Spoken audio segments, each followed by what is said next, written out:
வெண்பருத்தி நூலெடுத்து வாய் வெடிச்ச பூவெடுத்து நான் அணிஞ்சிட தொடுத்து வச்ச நடினமான மாலை இது.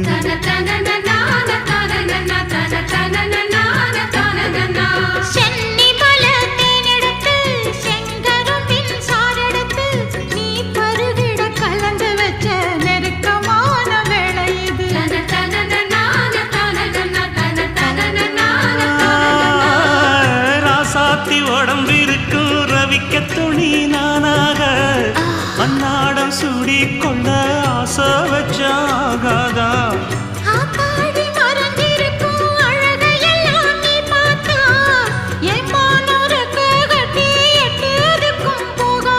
அடிச்சி சக்கரையே எட்டி நீயும் நிக்கிறியே நான் ஏங்கி ஏங்கி பார்க்கிற போறாமி பண்ணுறியே.